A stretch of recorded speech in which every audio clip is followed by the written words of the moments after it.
bonjour. Bon, moi c'est Dr Damsey.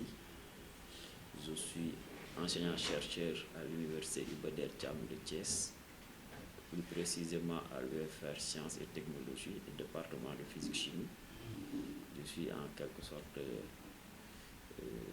titulaire de thèse de doctorat de chimie moléculaire option inorganique. D'accord. Président, vous juridez quel bâtiment ici au lycée Charles de Gaulle? Je suis là au lycée Charles de Gaulle pour présider le jury 987, bâtiment B, qui compte à peu près, de manière beaucoup plus précise, 459 candidats. 150. Voilà.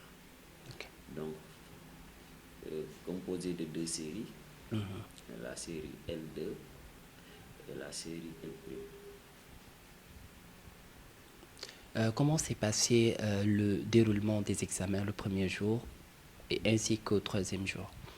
Non. Bon, moi je pense que pour l'instant, bon, le bac c'est ici, à Charles de Gaulle, le bac se déroule dans l'une des meilleures conditions parce qu'on n'a pas encore de cas de fraude, on n'a pas encore d'incidents graves. Les épreuves se passent dans les meilleures conditions, avec une très bonne coordination entre le secrétariat et les autres.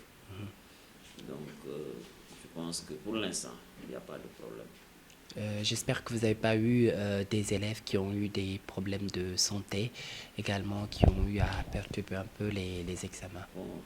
Bon, naturellement, pour un centre de plus de 1250 candidats et un jury de plus de 459 candidats, naturellement, il peut y avoir ces problèmes. Naturellement, on l'a même constaté, ce genre de problème. Mais je pense que moi, très rarement, j'ai trouvé donc, une équipe très dynamique au sein du lycée qui maîtrise le bac, le fonctionnement du bac et comment les choses fonctionnent. Et vraiment avec des secrétaires et de manière globale, c'est les secrétaires qui coordonnent avec les surveillants, vraiment qui maîtrisent les élèves et qui savent à chaque situation donc comment procéder et quels sont les protocoles à prendre vraiment pour évacuer le problème. J'ai vu que depuis le premier, le deuxième jour et trois, j'ai senti qu'ils se sont tellement organisés à tel point qu'à chaque fois qu'il y ait problème, donc eux, ils le règlent même sans que le président intervient ou s'inquiète. Le président est toujours au courant, mais je vois qu'eux, ils ont un protocole qui permet de régler le problème jusqu'à ce que l'élève puisse retourner en salle et continuer l'examen. Parce que je n'ai pas encore vu un élève qui a abandonné, malgré les difficultés que les élèves ont. Je vois qu'eux, ils ont trouvé tous les moyens, de l'eau, du lait, etc. Il y a beaucoup de paramètres là qu'ils ont.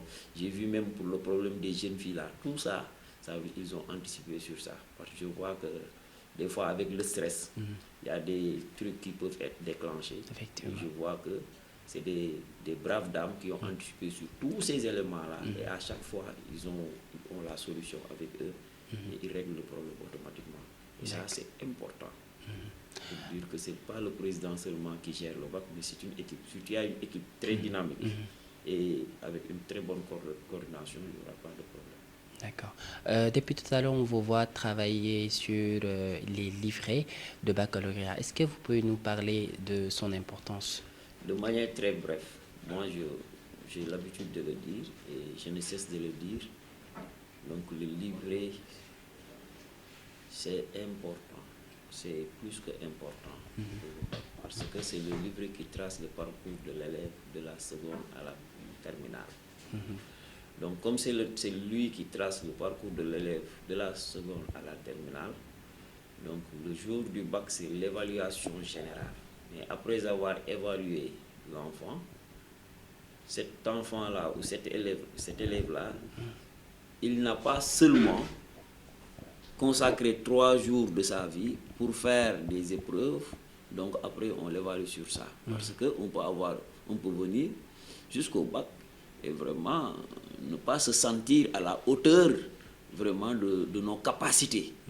Maintenant, pour juger tout cela, donc c'est le livret vraiment qui est là, donc pour nous dire tel élève ou tel élève mérite d'être soutenu, mérite d'être tiré, mérite d'être, etc.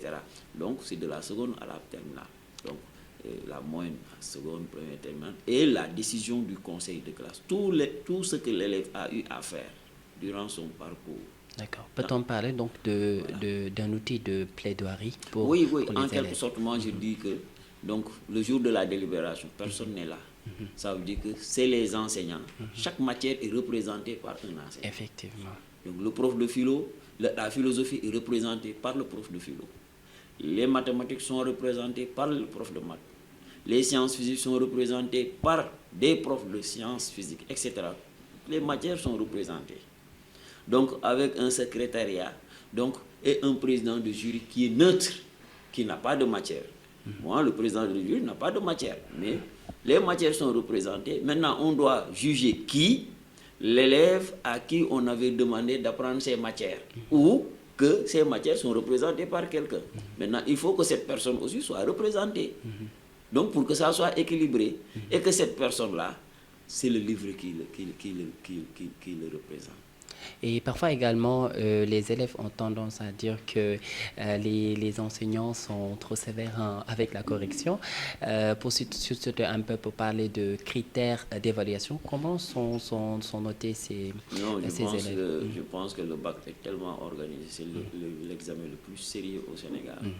Je pense que même avec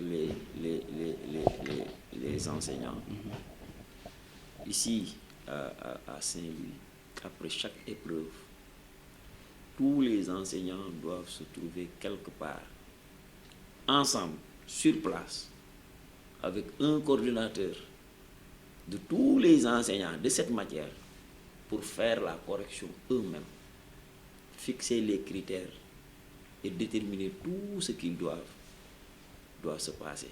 Maintenant, c'est à l'issue de cette rencontre-là que les enseignants vont retourner dans leur jury pour se présenter, pour qu'on puisse leur donner leur copie. C'est-à-dire un enseignant qui n'a pas assisté à cette séance-là ne peut pas corriger le bac pour cette matière. Donc ça veut dire que c'est très bien coordonné.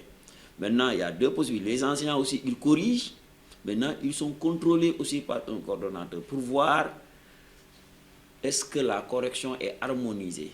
Parce que moi-même, en tant que président de jury, ça veut dire, si je constate qu'il y a 2 ou 3 enseignants qui ont rendu leur note dans la même matière, s'il y a trop de différence entre ces notes-là, ça veut dire, je vais appeler à ces enseignants de revoir leur correction. Pour dire que c'est très sérieux. Ça veut dire que les gens ont l'habitude de dire que les enseignants, moi, on a fait ça, mais la correction est très sérieuse. Ça veut dire que là, toujours, c'est la tendance qui est suivie. Maintenant, s'il y a un enseignant qui vient pour donner 14, 12, 13, et on voit un autre enseignant qui donne 8, 7, etc., donc les notes ne seront pas reportées. Effectivement. Les 2 enseignants ou les 3 enseignants seront reconvoqués pour qu'ils puissent harmoniser et voir pourquoi qu'il y ait différence entre ces notes-là. Parce que les élèves, on les a pris là au hasard. Effectivement. Et on risque même, on peut aller jusqu'à vraiment faire ce qu'on appelle une double correction, appeler le coordonnateur pour qu'il puisse voir est-ce que vraiment ces enseignants ont bien fait leur travail. D'accord. Sur ce, quel meilleur conseil donneriez-vous aux futurs candidats, également aux futurs bacheliers? Aux futurs candidats, de travailler dès la seconde. Ça veut dire le bac se prépare dès la seconde. Aux futurs bacheliers, ça veut dire qu'ils vont vraiment entamer une nouvelle vie. Donc, ils sont responsables. Parce que moi, j'ai l'habitude de dire qu'avant le bac, si tu sors au pays, on a besoin de demander l'autorisation parentale. Sinon, tu ne peux pas sortir du territoire national. Après le bac, on n'a plus besoin de l'autorisation parentale.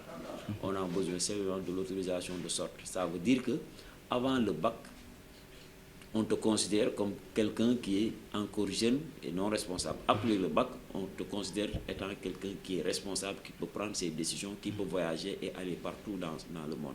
C'est pour cela que aussi le bac est très sérieux.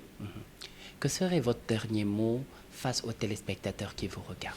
Non, pour dire que le bac ne se prépare pas en 3 jours, 4 jours, 5 jours. Le bac, moi, depuis quand j'étais au lycée, j'avais l'habitude de dire que le bac se prépare dès la seconde. Le bac se prépare toujours dès la seconde. Moi, j'ai l'habitude de dire une bonne classe de seconde, de première et de terminale, tu fais une seule fois le bac. Si tu fais une mauvaise classe de seconde, tu risques de faire 2 fois le bac. Mauvaise classe de première, 3 fois le bac. Et si tu fais une mauvaise classe de seconde, de première et de terminale, tu risques de faire le bac autant de fois. C'est ça. Voilà, pour l'avoir. Okay. Merci beaucoup, Monsieur le Président. Merci.